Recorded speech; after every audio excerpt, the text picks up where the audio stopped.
नमस्कार दोस्तों, जय हिंद, वंदे मातरम। मैं आपके साथ जायसवाल सर। आप सभी का स्वागत अभिनंदन है टीटी फैमिली शिक्षकों के परिवार जायसवाल कोचिंग सेंटर पर, पावर्ड बाय शिक्षा ही प्रकाश है।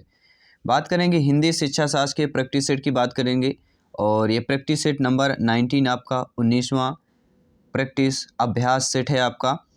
और इस अभ्यास सेट में प्रैक्टिस सेट में 15 बेहतरीन आपके सिलेबस के अकॉर्डिंग आपके कंसेप्ट वाइज यहाँ पे 15 बेहतरीन क्वेश्चंस करेंगे हिंदी शिक्षा शास्त्र का। हिंदी पेडागोजी की बात कर रहे हैं और इसके पहले हिंदी शिक्षा शास्त्र के प्रैक्टिस सेट का आई बटन पे आप लोगों को लिंक मिल जाएगी। साथ ही साथ अदर सब्जेक्ट की भी प्रैक्टिस संपूर्ण आपके मॉडल पेपर, संपूर्ण प्रैक्टिस पेपर चल रहा है। ज्वाइन कीजिए, तैयारी को बेहतर कीजिए और सिलेक्शन पक्का कीजिए। तो चलिए शुरुआत करते हैं। सभी शिक्षक बंधु कमेंट कीजिएगा, इन महत्वपूर्ण 15 में से आप लोगों के स्कोर क्या है, आप लोगों का फीडबैक क्या है। पहला प्रश्न है, आगमन विधि के रूपों की संख्या है। 5 है, 2 है, 3 है, 7 है। सभी कमेंट कीजिएगा। बहुत ही बेहतरीन लाजवाब प्रश्न है। आगमन विधि के रूपों की संख्या बात कर रहे हैं। किसकी बात कर रहे हैं? रूपों की संख्या पूछी जा रही है। तो राइट ऑप्शन क्या हो जाएगा? देखिए, आगमन विधि के अगर हम रूपों की संख्या की बात करें तो राइट ऑप्शन आपका यहाँ पे कौन सा हो जाएगा? 2। आगमन विधि के रूपों की संख्या 2 होती है। कितनी होती है? 2 होती हैं, याद रखिएगा। दूसरा प्रश्न दिया गया है, प्राथमिक स्तर पर सुनना बोलना कौशल के विकास में कौन सी विधियां अधिक सहायक हैं? बहुत ही अच्छा प्रश्न है। और आपको पता है कि सुनना बोलना पढ़ना लिखना, इन कौशलों में से 1 से 2 प्रश्न आपके हिंदी शिक्षा शास्त्र या संस्कृत में अवश्य आ जाता है। और ये आपके हिंदी की तैयारी कर लेते हैं तो ये तैयारी आपकी संस्कृत भाषा में भी काम आ जाती है। तो प्राथमिक स्तर पर सुनना बोलना कौशल के विकास में कौन सी विधि अधिक सहायक होगी? कहानी कथन और श्रुतलेख विधि, कविता पाठ और भाषा प्रयोगशाला विधि, भूमिका निर्वाह रोल प्ले और समाचार वाचन विधि, भूमिका निर्वाह और बातचीत करना। सभी कमेंट कीजिएगा।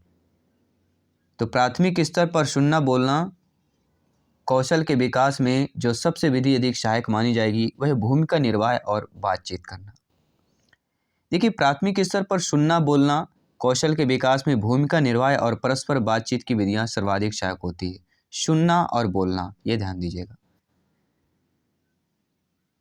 तीसरा प्रश्न पूछा जा रहा है, गृह्यत्मक कौशलों में आपका शामिल है सुनना बोलना, बोलना लिखना, सुनना पढ़ना या पढ़ना लिखने की बात करेंगे। प्रत्येक भाई बहन शिक्षक बंधु जिनका सपना है गवर्नमेंट टीचर बनना, अध्यापक अध्यापिका बनना, सभी यहाँ पे कमेंट कीजिएगा, सभी फीडबैक कीजिएगा। तो गृह्यत्मक कौशल में जो शामिल होता है आपका सुनना और पढ़ना शामिल होता है। सुनना और पढ़ना गृह्यत्मक कौशल में शामिल है। बोलना लिखना भाषा के प्रश्नात्मक कौशल में शामिल है। और भाषा के 2 रूप होते हैं, एक होता है लिखित और दूसरी होती है मौखिक। मौखिक भाषा 2 कौशल होते हैं, बोलना और सुनना, और लिखित भाषा के 2 कौशल लिखना और पढ़ना होता है। एक बार रिपीट करेंगे, बहुत ही इंपॉर्टेंट टॉपिक है। देखिए, सुनना पढ़ना क्या है? गृह्यत्मक कौशल में शामिल है, सुनना और पढ़ना। बोलना और लिखना भाषा के प्रश्नात्मक कौशल में शामिल है। और भाषा के 2 रूप लिखित और मौखिक होते हैं। जिन्हें मौखिक भाषा के 2 कौशल होते हैं, बोलना और सुनना। मौखिक किस प्रकार से होती है? बोला जा सकता है, सुना जा सकता है। और लिखित भाषा भी के 2 कौशल होते हैं, उसको लिखा जाता है और पढ़ा जाता है। भाई लिखेंगे या लिखी हुई चीज़ को पढ़ पाएंगे, ठीक है। तो ये बहुत इंपॉर्टेंट टॉपिक है जो सिलेक्शन के दृष्टि से बहुत ही महत्वपूर्ण है। एक समावेशी कक्षा में भाषा शिक्षण की समस्या है उपयुक्त भाषा परिवेश का निर्माण न हो पाना, उपयुक्त पाठ सामग्री का अभाव, या विद्यार्थियों की योग्यताओं में भिन्नता होना, या विद्यार्थियों में असमान रुचि का होना। सभी कमेंट कीजिएगा। आप भावी अध्यापक अध्यापिकाएं हैं। एक समावेशी कक्षा में भाषा शिक्षण की जो समस्या होती है वह विद्यार्थियों की योग्यता में भिन्नता होना होता है। आप देखते होंगे कि विद्यार्थी की योग्यताओं में भिन्नता होती है तो व्यक्तित्व भिन्नता के आधार पर किसी छात्र का अधिगम तीव्र व किसी का मंद होता है। सभी एक समान नहीं होते। तो ऐसी दशा में शिक्षक उनकी रुचि और योग्यता के अनुरूप शिक्षण पद्धति अपनाने में कठिनाई का सामना करना पड़ेगा। यह करना पड़ता है, और आप लोग भी जब बनेंगे तो आप लोगों को भी ये कठिनाई का सामना करना पड़ेगा। 5वां प्रश्न है, लेखन कौशल में कौन सा पक्ष सबसे कम महत्वपूर्ण है? 2 ही प्रश्न पूछे जाते हैं, सबसे कम महत्वपूर्ण या सबसे अधिक। तो लेखन कौशल में कौन सा पक्ष सबसे कम महत्वपूर्ण होगा? प्रिंट समृद्ध वातावरण, अपने अनुभवों की लिखित अभिव्यक्ति, लिखित कार्य पर शिक्षक की प्रतिक्रिया टिप्पणी, या सुंदर लेखन का यांत्रिक अभ्यास की बात करेंगे। देखिए, लेखन कौशल में ऐसा पक्ष जो सबसे कम महत्वपूर्ण हो वह होता है प्रिंट समृद्धि वातावरण। बाकी आपके अपने अनुभवों की लिखित अभिव्यक्ति जो है, लिखित कार्य पर शिक्षक की प्रतिक्रिया टिप्पणी की बात करेंगे। सुंदर लेखन या यांत्रिक अभ्यास, जो हमारा बी, सी और डी ये तीनों ऑप्शन दिए गए हैं, ये आपके लेखन कौशल में महत्वपूर्ण अधिक हैं, लेकिन प्रिंट समृद्ध वातावरण कम हो जाता है। 6वां प्रश्न स्क्रीन पर है, सुनना कौशल के बारे में कौन सा कथन उचित नहीं है? सुनना कौशल अन्य कौशलों के विकास में सहायक है। सुनने कौशल का विकास भाषा के नियमों को पहचानने, उनका निर्माण करने में सहायक है। सुनना कौशल सबसे कम महत्वपूर्ण है। यह सुनना कौशल मौखिक कौशल के अंतर्गत आता है। सुनना कौशल के बारे में कौन सा कथन उचित नहीं होगा? निगेटिव नकारात्मक प्रश्न है। तो आप जानते हैं सुनने कौशल में अन्य कौशल के विकास में सहायक भी होता है, और सुनने कौशल विकास में भाषा के नियमों को पहचानने और उनका निर्माण करने में सहायक होता है। सुनना कौशल मौखिक कौशल के अंतर्गत आता है। भाई सुनेंगे कि मौखिक तौर पर ही आता है, लेकिन सुनना कौशल सबसे कम महत्वपूर्ण है, यह हमारा कथन उचित नहीं दिया गया है। सुनने कौशल के बारे में कि यह कम महत्वपूर्ण, ऐसा नहीं है। सुनना कौशल भी बहुत ही महत्वपूर्ण कौशल कहलाता है। तो निगेटिव प्रश्न था, निगेटिव ऑप्शन हमारा जो सी दिया गया है वह सही हो जाएगा। क्योंकि किसी भाषा को सीखने के लिए सर्वप्रथम उस भाषा को शुद्ध व सटीक रूप से सुनना आवश्यक होता है। इसके अतिरिक्त सुनना कौशल अन्य कौशलों के विकास में सहायक है, और सुनना कौशल का विकास भाषा के नियमों को पहचानने, उनका निर्माण करने में सहायक है, तथा सुनना कौशल मौखिक कौशल के अंतर्गत आता है। 7वां प्रश्न जो स्क्रीन पर आप लोगों के दिया गया है कि गणित, विज्ञान, सामाजिक विज्ञान की कक्षाएं एक तरह से भाषा की ही कक्षाएं हैं, और इस कथन के समर्थन में कौन सा तर्क सबसे कमजोर है? कि विभिन्न विषयों के शिक्षण में भाषा शिक्षण एक मुख्य उद्देश्य होता है। भिन्न विषयों की अवधारणात्मक समझ की अभिव्यक्ति भी भाषा विशेष में होती है। ये साथियों बात कर रहे हैं कि विभिन्न विषयों की अवधारणाएं किसी भी भाषा परिवेश में बनती हैं, या विभिन्न विषयों के अध्ययन अध्यापन में भाषा साधन का कार्य करती हैं। तो आप जानते हैं, समझते हैं, ज्ञानी सर्वव्याख्याता है, भावी अध्यापक अध्यापिकाएं हैं, कि गणित, विज्ञान, सामाजिक विज्ञान की कक्षाएं एक तरह से भाषा की ही कक्षाएं हैं। इस कथन का जो समर्थन और तर्क सबसे कमजोर है, विभिन्न विषयों के शिक्षण में भाषा शिक्षण एक मुख्य उद्देश्य होता है, यह जो तर्क है सबसे कमजोर हमें नजर आ रहा है। इसलिए अकॉर्डिंग टू क्वेश्चन पहला ऑप्शन सही हो जाएगा। 8वां प्रश्न देख लेते हैं क्या दिया गया है। तमिल भाषी सुहेल प्राय भजन को वजन कहता है। मान लीजिए एक बालक बालिका है जो भजन को वजन कह रहा है, और उसकी भाषी क्या है? तमिल भाषा का बच्चा है, वह भजन को वजन कह रहा है। भाषा के शिक्षक रूप में आप क्या करेंगे? आप हिंदी के अध्यापक अध्यापिका हैं, भाषा के शिक्षक हैं, तो आप सुहेल को उसकी त्रुटि के लिए डांटेंगे। तमिल और हिंदी भाषा का तुलनात्मक अध्ययन करते हुए महाप्राण ध्वनियों से युक्त भाषिक सामग्री का प्रयोग करेंगे, या सुहेल को बताएंगे कि सही शब्द भजन है, या भजन शब्द का बार बार उच्चारण करवाएंगे। तो कोई भी बालक शब्द पर त्रुटि कर रहा है, उसकी भाषा अगर तमिल है, तो एक शिक्षक के रूप में तमिल और हिंदी भाषा का तुलनात्मक अध्ययन करते हुए महाप्राण ध्वनियों से युक्त भाषिक सामग्री का आप प्रयोग करेंगे। बी ऑप्शन इधर राइट आंसर हो जाएगा। क्योंकि ऐसा करने से सुहेल को दोनों भाषा में अंतर का ज्ञान हो सकेगा, और उच्चारण सही रूप से बच्चा वह कर सकेगा। अगला प्रश्न है, प्राथमिक स्तर पर भाषा शिक्षण का उद्देश्य क्या है? साहित्य की विधाओं से परिचित कराना, हिंदी के विविध रूपों से परिचय कराना, कुशल लेखक बनाना या कुशल वक्ता बनाना।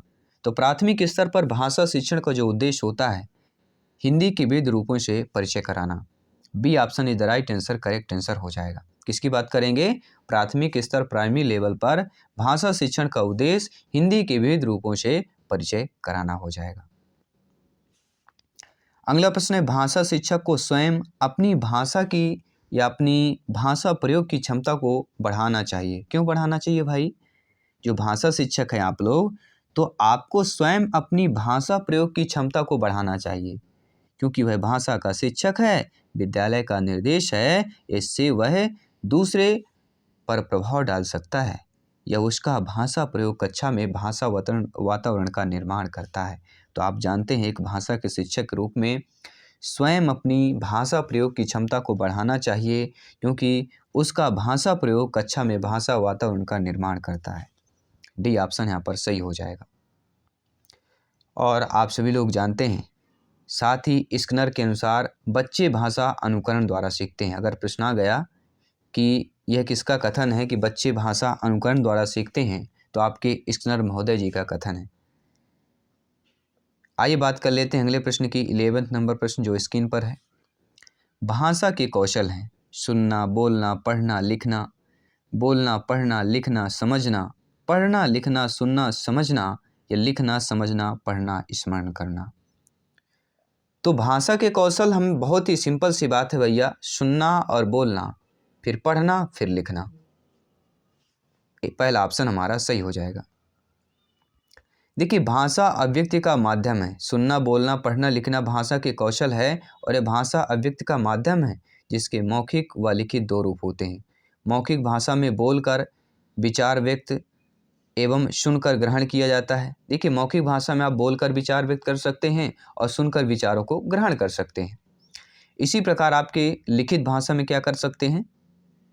तो लिखकर विचार व्यक्त एवं पढ़कर ग्रहण कर सकते हैं। अगला प्रश्न स्क्रीन पर है। सुनना कौशल में क्या शामिल हो जाएगा? दूसरों की बात सुनने में रुचि, धैर्य और प्रतिक्रिया, प्रश्नों को ध्यानपूर्वक सुनने की क्षमता का विकास, शांतिपूर्वक सुनना या सुने हुए शब्दों को केवल पुनरावृत्ति। तो आप जानते हैं कि सुनने कौशल में जो हमारा शामिल हो जाएगा, दूसरों की बात सुनने में रुचि, धैर्य और प्रतिक्रिया हो जाएगा। पहला ऑप्शन सही हो जाएगा। अगला प्रश्न क्या दिया गया है?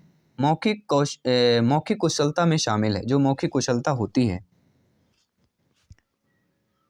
तत्सम शब्दों को प्रयोग की कुशलता है, तीव्र गति से बोलने की कुशलता है, या बोलते समय दृष्टांतों का प्रयोग करने की कुशलता है, या विभिन्न प्रकार की औपचारिक अनौपचारिक चर्चाओं में बेझिझक बोलने की कुशलता है।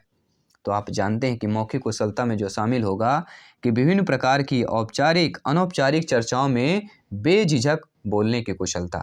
D option is the right answer, correct answer हो जाएगा। क्योंकि आप जानते हैं कि भाषा का मौलिक रूप मौखिक भाषा है। बोलना सुनना मौखिक भाषा के दो प्रमुख कौशल है। तो मौखिक में बोलना सुनना आता है और लिखित में लिखना और पढ़ना आता है। उपकौशल की अगर बात करें, प्रश्न आ गया कि मौखिक भाषा के उपकौशल कितने होते हैं, तो दो होते हैं। अगर नाम पूछ लिया जाए तो बोलना और सुनना होता है। उसी प्रकार लिखित कौशल के दो प्रमुख उपकौशल होते हैं। कौन है लिखित में? एक होता है पढ़ना और एक होता है आपका पढ़ना और लिखना। ठीक है, वो आप किस में आ जाते हैं? लिखित में आ जाते हैं। अगला प्रश्न स्क्रीन पर है। भाषा कौशल के संबंध में कौन सा कथन सही है कि भाषा कौशल परस्पर अंतः संबंधित होते हैं, भाषा कौशल परस्पर अंतः संबंधित नहीं होते हैं, भाषा कौशल एक दूसरे पर प्रभाव नहीं डालते हैं, या भाषा कौशल स्तरानुसार सीखे जाते हैं? बहुत ही सिंपल और साधारण भाषा में उत्तर दिया गया है कि भाषा कौशल के संबंध में भाषा कौशल जो होते हैं परस्पर अंतः संबंधित होते हैं। पहला option is the right answer, correct answer हो जाएगा। और यहाँ पर आपका डिक्लेयर कर दिया गया है कि कौशल की बात करेंगे दो अवयव होते हैं, एक होता है मौखिक, दूसरा होता है लिखित। और मौखिक भाषा के दो कौशल सुनना और बोलना है, और लिखित भाषा के दो कौशल पढ़ना और लिखना है। इसलिए बार बार बता रहे हैं क्योंकि यहाँ से प्रश्न बनाया जा सकता है। मॉडरेट क्वेश्चन यहीं से आपके तैयार हो सकते हैं। और इस प्रैक्टिस सेट का 15वां प्रश्न है कि बच्चों के भाषा विकास के लिए निम्नलिखित में से किसकी अनुशंसा सर्वोत्तम होगी? ऐसा अध्यापक जो भाषा के नियमों की समझ जानकारी दे सके, घर पर ऐसा परिवेश जहां मानक भाषा बोली जाती हो, या घर पर तथा पास पड़ोस का ऐसा परिवेश जहां बोलने सुनने के लिए बहुत से अवसर सुलभ हों, या हम ऐसे अभिभावक की बात करेंगे जो तरह तरह की श्रव्य सीडी लाकर सुनाते हों। तो आप जानते हैं बच्चों के भाषा विकास के लिए निम्नलिखित में से किसकी अनुशंसा सर्वोत्तम होगी? वह होगी साथियों, घर तथा पास पड़ोस या आस पड़ोस ऐसा परिवेश जहां बोलने सुनने के बहुत से अवसर सुलभ हों। C option is the right answer, correct answer हो जाएगा। तो साथियों ये रहे बेहतरीन 15 प्रश्न। साथ ही साथ एक मॉक क्वेश्चन है आप लोगों के लिए कि सुनना बोलना जो होता है, ये कौशलों के विकास के लिए सर्वोत्तम विधि कौन सी हो सकती है? कविता याद करवा कर बुलवाना, कक्षा के कुछ बच्चों द्वारा पाठ के अनुच्छेद पढ़कर सुनाना, या अंत्याक्षरी गतिविधि का आयोजन करना, या कहानी कहना और उस पर बच्चों की प्रतिक्रिया जानना। सभी लोग कमेंट करेंगे, इस मॉक क्वेश्चन के आंसर भी देंगे साथ साथ। और 15 में से आप लोगों को जितना भी फीडबैक हो कमेंट बॉक्स में अवश्य बताइए। मैं आपके साथ जयसवाल सर। सभी मित्रों को जय हिंद, वंदे मातरम। जल्द मिलते हैं नेक्स्ट क्लास पर। धन्यवाद सभी का।